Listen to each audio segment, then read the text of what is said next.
I was proud to introduce him as my fiancé, until he told me to stop. He said calling him my future husband made him look like he was settling, and he said it so casually that no one else even reacted. I smiled in that moment, but something inside me shut down completely. That night, I didn't cry. I didn't argue. I quietly started removing him from my life, plans, labels, expectations. He kept talking about our future like nothing had changed. Weeks later, when he finally realized everything felt different, he asked why. By then, I already knew the answer that it happened in the most ordinary moment, which is probably why it took me a second to realize how much it hurt. We were standing with a small group of people at a casual gathering, nothing formal, nothing serious.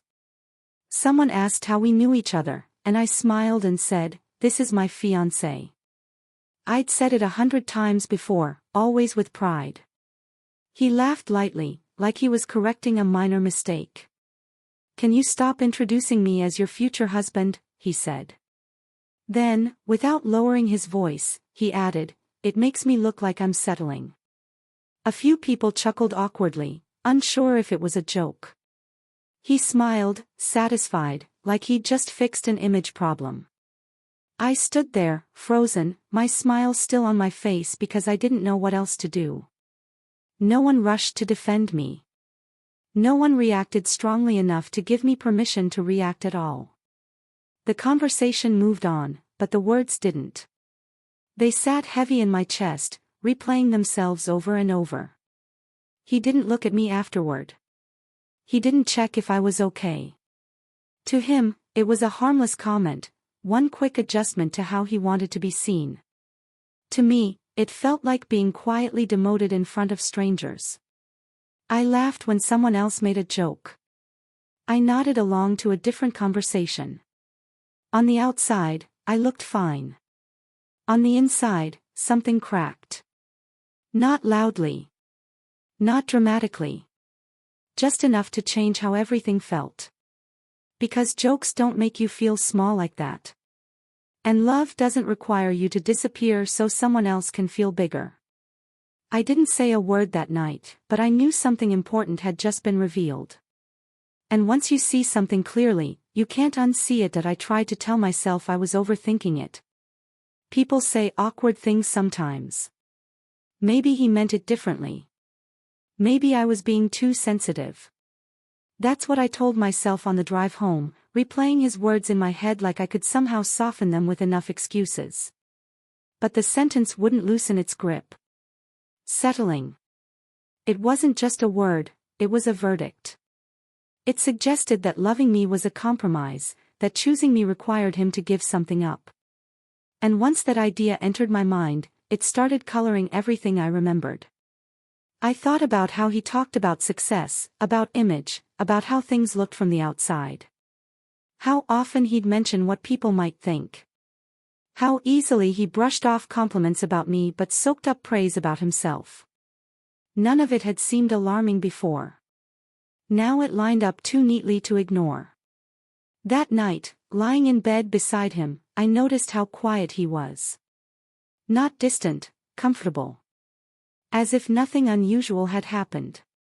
He fell asleep quickly, while I stared at the ceiling, wondering how long he'd been feeling this way and how long I'd been making excuses for it. What bothered me most wasn't that he'd said it publicly. It was that he hadn't thought it was cruel. The lack of awareness stung more than the comment itself. It meant he didn't see me as someone whose feelings needed protecting in that moment. I realized I wasn't angry. I was embarrassed. Embarrassed that I'd proudly claimed someone who saw me as a potential downgrade. Embarrassed that I'd imagined a future with a man who worried more about appearances than respect. By morning, I still hadn't confronted him. Not because I was afraid, but because something in me had shifted. I wasn't ready to argue. I wanted to understand. To watch. To see if that sentence was a crack, or the truth slipping out. And once that question existed, I knew I couldn't just let it go. Before that night, I would have told anyone we were solid. We'd been together long enough to feel settled in the best way, shared routines, inside jokes, plans that stretched comfortably into the future. We talked about the wedding like it was inevitable, not something that needed constant reassurance. I believed we were choosing each other every day. I was proud of our relationship.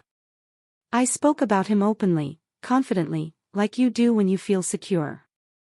I never wondered whether claiming him would make him uncomfortable. If anything, I thought we were past that stage, past impressing people, past worrying about labels. Looking back, there were signs I didn't question at the time. He cared a lot about how things looked from the outside. Which restaurants we went to. Who we spent time with. What stories he told about his life.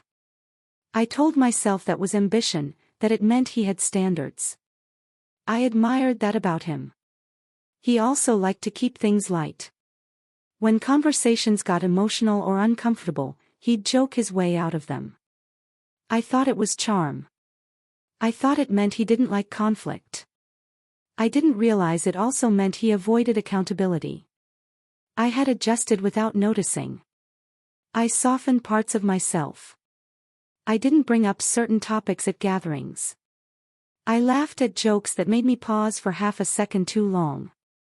None of it felt dramatic, just small compromises in the name of harmony. We never fought loudly. We didn't have explosive arguments or messy breakups and reunions. From the outside, we looked calm, stable, enviable even. That made it easier to believe nothing was wrong. People don't question relationships that appear peaceful. So when he said that sentence, about settling, it didn't come from nowhere. It came from a foundation I had helped build, brick, by prioritizing ease over honesty. That's what made it hurt more. It wasn't just his words. It was the realization that I had mistaken comfort for respect, and silence for safety. Once that sentence settled in my mind, I started noticing things I'd brushed aside for years. Not all at once, quietly, the way patterns reveal themselves when you stop looking away. Small moments resurfaced with new meaning, and suddenly they didn't feel so small anymore. I noticed how he introduced me differently depending on who we were with. With friends who knew us well, I was his partner. With new people, I was just my name. No title. No context. I'd told myself he was private. Now it felt deliberate, like he was leaving room for interpretation. I thought about how often my achievements were minimized while his were highlighted. If I shared good news, he'd smile and change the subject. If he succeeded at something, it became a story he told again and again. I had clapped the loudest, convinced that support was love. There were moments when he'd joke about being out of my league. I'd laugh along, turning it into flirting, even though it always left a strange aftertaste. I told myself it was confidence. I never considered it might be a warning. He cared deeply about status, where we sat at events, who noticed us, how things looked in photos. I adjusted to that without realizing how much space it took up. I dressed a little differently. I spoke a little less freely. I learned which parts of myself made him uncomfortable and quietly tucked them away. None of these things were dramatic enough to call out on their own. That's why they worked. They were subtle, cumulative, easy to excuse. But lined up together, they formed a clear picture, one I could no longer unsee. It wasn't that he didn't love me. It was that he loved how I fit into his life, as long as I didn't disrupt the image he wanted to project.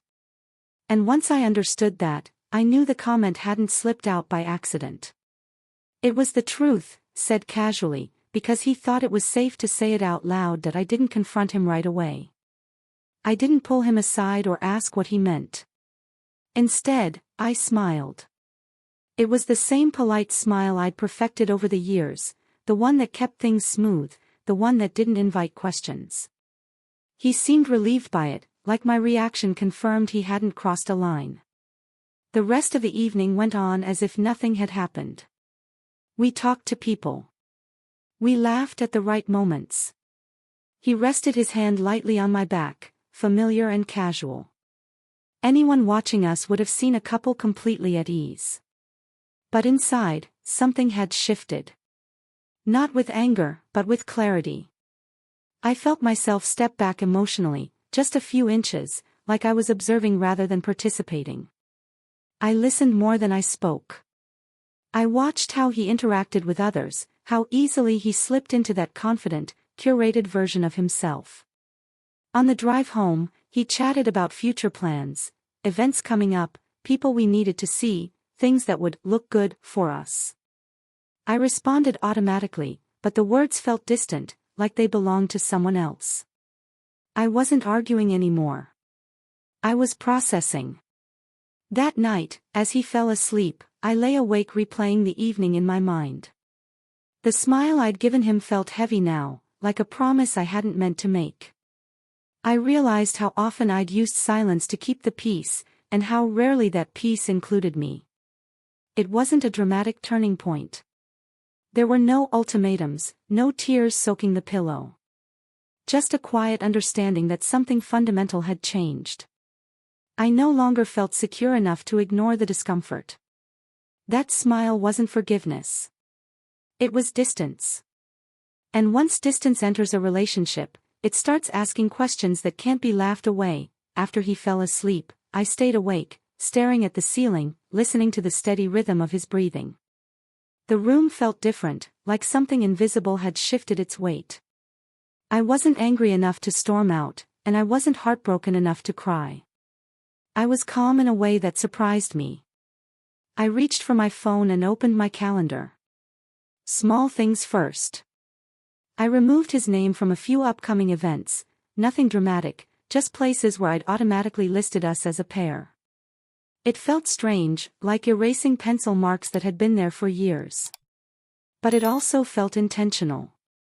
Then I scrolled through my contacts and changed how his name appeared. I didn't delete it. I just stripped away the label I'd given it, the one that assumed permanence. The screen dimmed, and I sat there for a moment, letting that small act settle. I wasn't planning a breakup. I wasn't playing a game.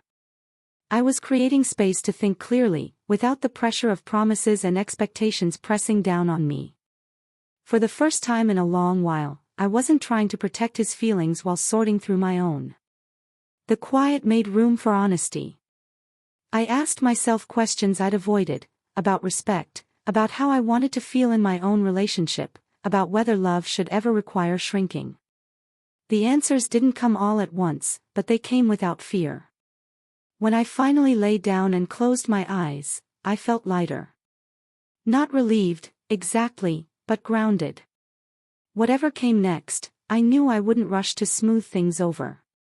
I wouldn't pretend nothing had changed just to keep things comfortable. That night wasn't about punishment or revenge. It was about reclaiming my perspective. And once I did that, I knew I wouldn't be able to go back to the version of myself who ignored discomfort just to keep someone else feeling secure. The next few days felt strangely normal on the surface. He talked about plans the way he always had, casually, confidently, like the future was a fixed point we were both walking toward. He mentioned venues, trips, people we should invite, things we'd figure out later. Each word assumed certainty. I nodded and responded when necessary, but I noticed how different it felt now. Every time he said we, it sounded less like a partnership and more like an assumption. He spoke as if nothing needed to be checked in on, as if my silence meant agreement. At dinner one night, he brought up a wedding-related detail and asked my opinion.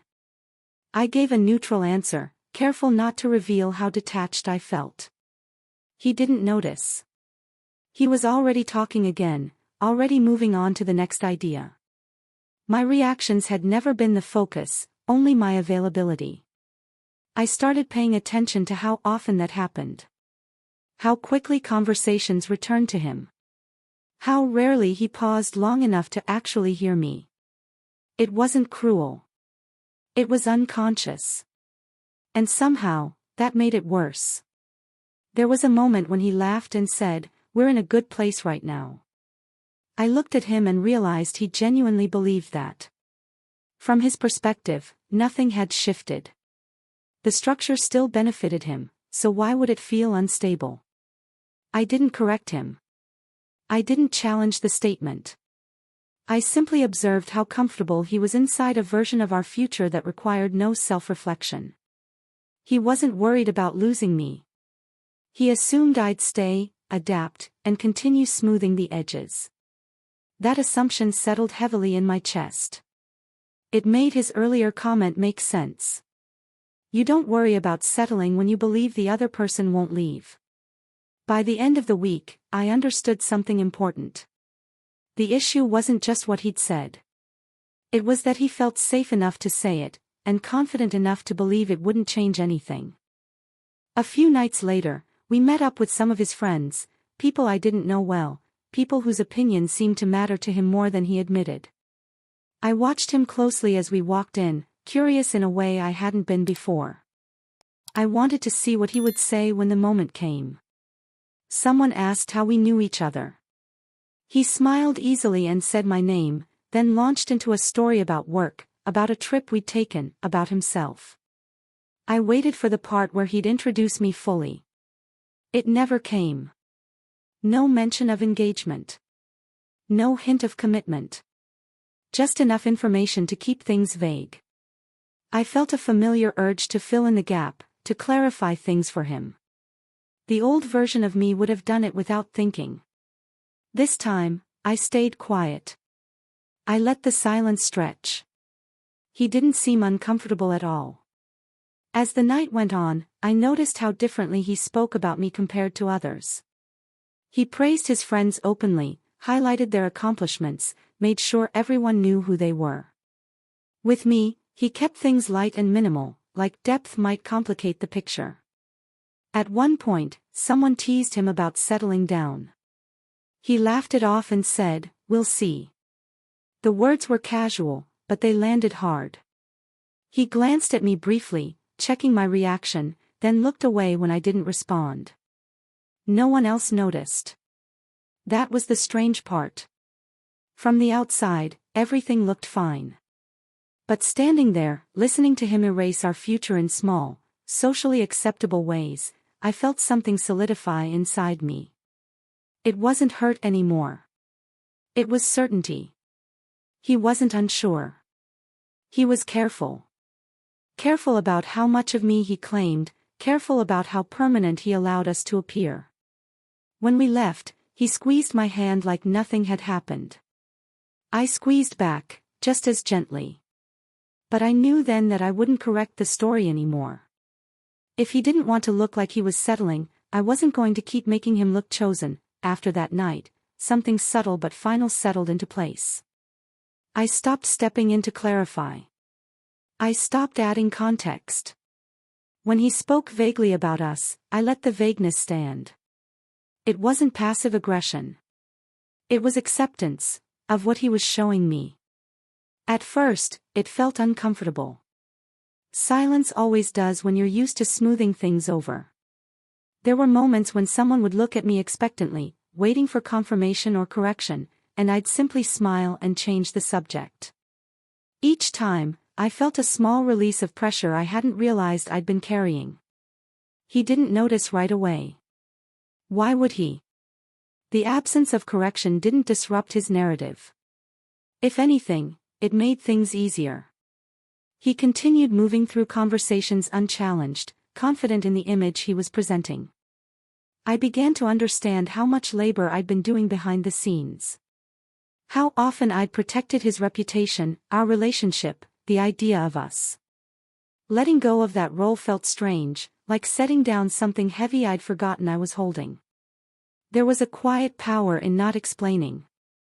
Not defending. Not insisting on a version of the future he seemed increasingly reluctant to claim. I wasn't punishing him. I was aligning myself with reality. One afternoon, someone congratulated me on an unrelated achievement, and he redirected the conversation to himself without hesitation.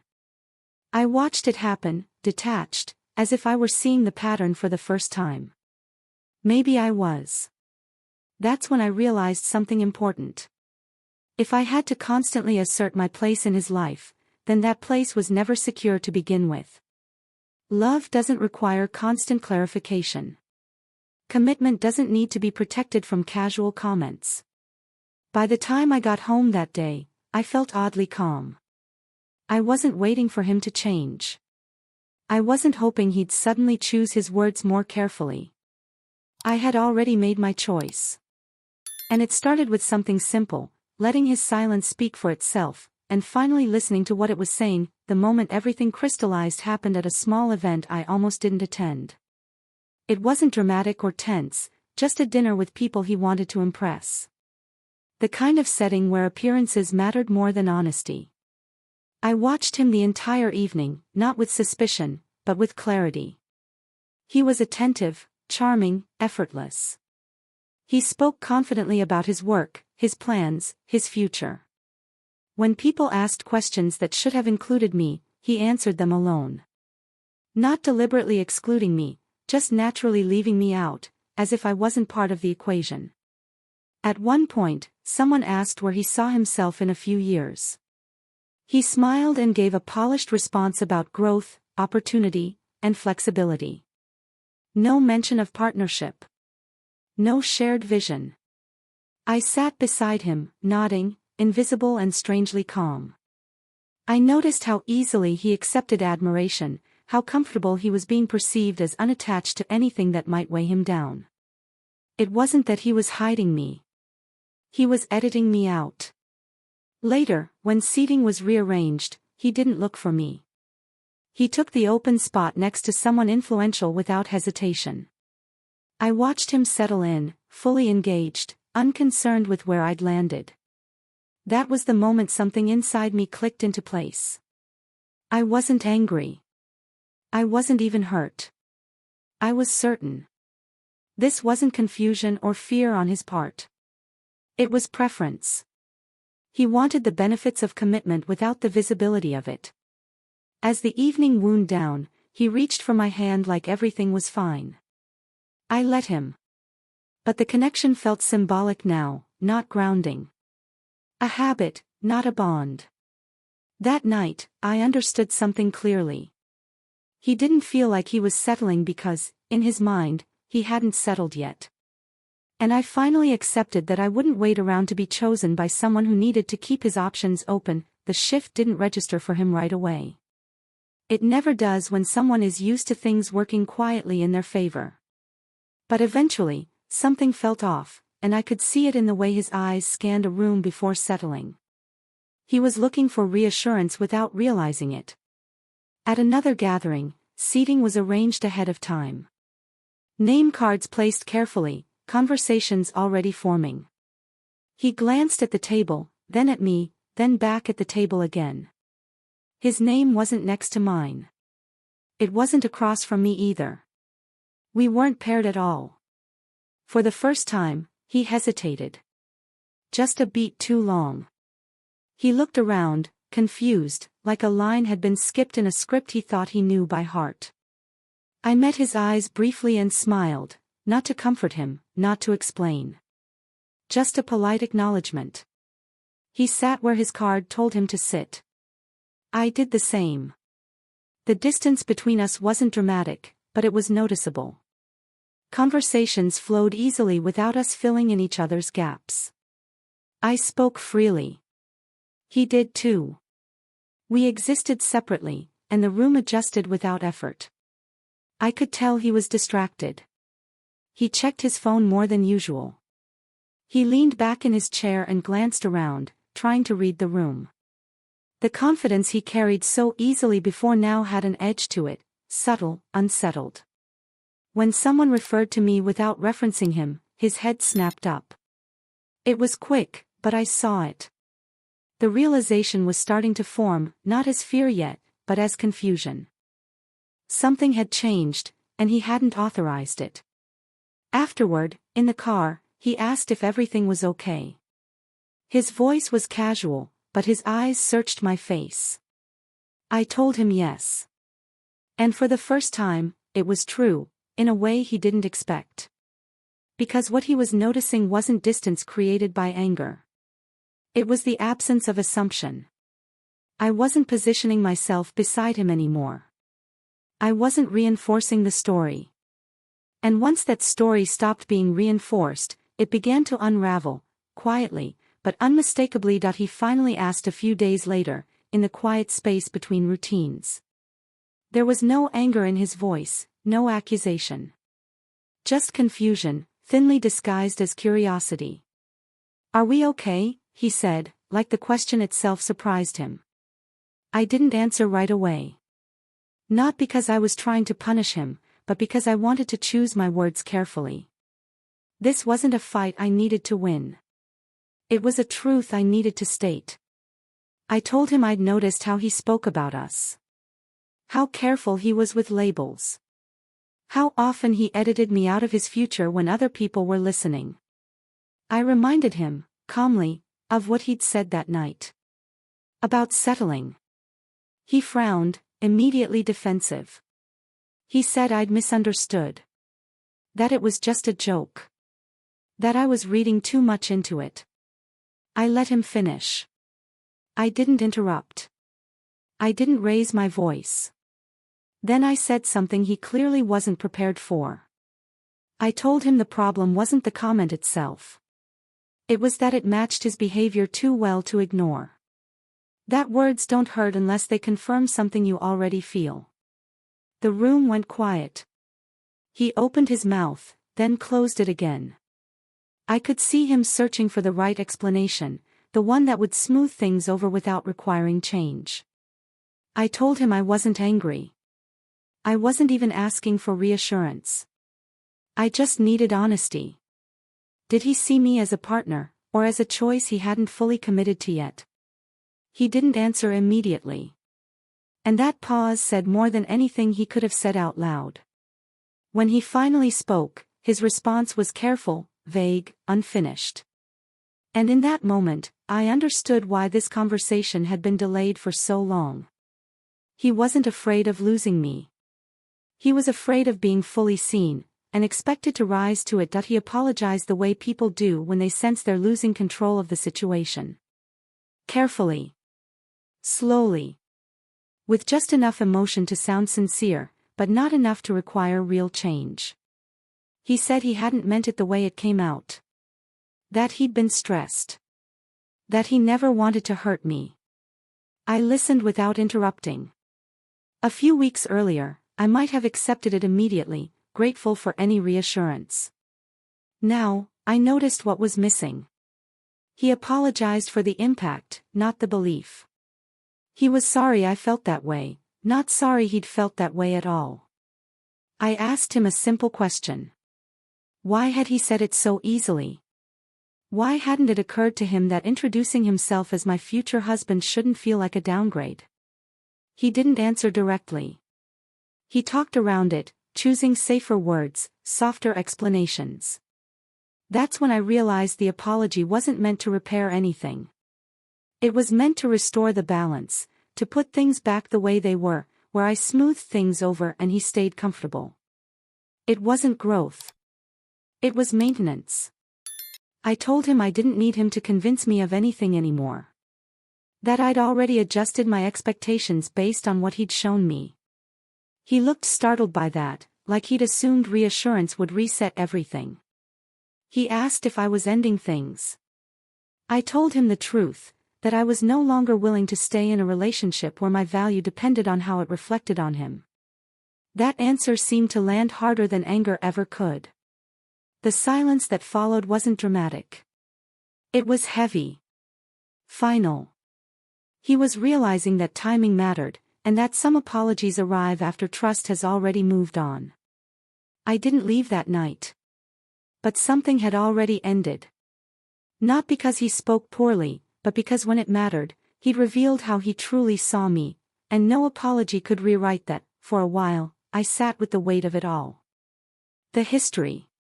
The plans. The version of the future I'd carried so confidently for so long. Walking away from an engagement isn't just about leaving a person, it's about releasing an identity you've already started living into.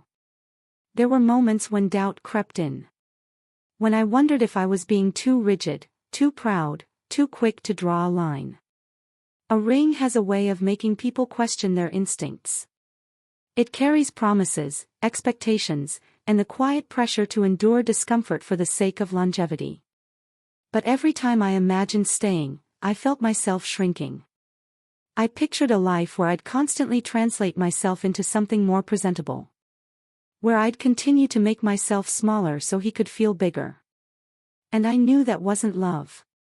It was accommodation. I didn't want a future where my worth needed to be negotiated. I didn't want to spend years convincing someone that choosing me wasn't a loss. Commitment should feel grounding, not strategic. When I finally told him I was stepping back, he looked stunned. He asked me if I was sure. I told him I was choosing clarity over comfort. Dignity over a title. He didn't argue. He didn't beg. I think, in some quiet way, he understood. Taking off the ring wasn't dramatic. No tears. No audience. Just a deep breath and a sense of finality. I placed it carefully on the table, like something that had once mattered but no longer fit. What surprised me was the relief. Not happiness, not celebration, but peace. The kind that comes when you stop negotiating your value and start honoring it instead. I didn't leave because I stopped loving him. I left because I started loving myself enough to require respect, and to walk away when it wasn't freely given. After everything settled, what surprised me most was how calm my life became. Not easier, just quieter. There were no more moments where I replayed conversations in my head, wondering if I'd said too much or not enough. No more adjusting my words to protect someone else's ego. The absence of that tension felt like relief I hadn't known I was missing. I thought a lot about how close I came to staying. About how easily I could have accepted the apology, convinced myself it was a misunderstanding, and moved forward like so many people do. That path was familiar. Comfortable. And deeply unsafe for the version of myself I was becoming. That single comment hadn't destroyed the relationship. It had revealed it. It showed me that I had been loved conditionally, valued as long as I didn't challenge how he wanted to be seen. Once I understood that, there was no unknowing it. I learned that respect isn't loud.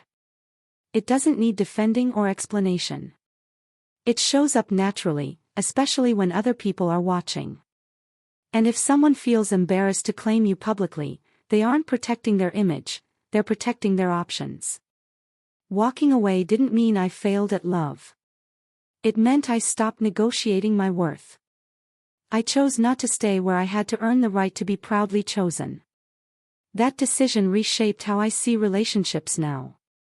I no longer chase reassurance. I look for consistency. I don't listen to apologies without change. And I pay attention when words and behavior don't align, because they always tell the truth together. That experience gave me something no engagement ever could, clarity. And with it, a promise to myself. I will never again stay with someone who sees loving me as a compromise.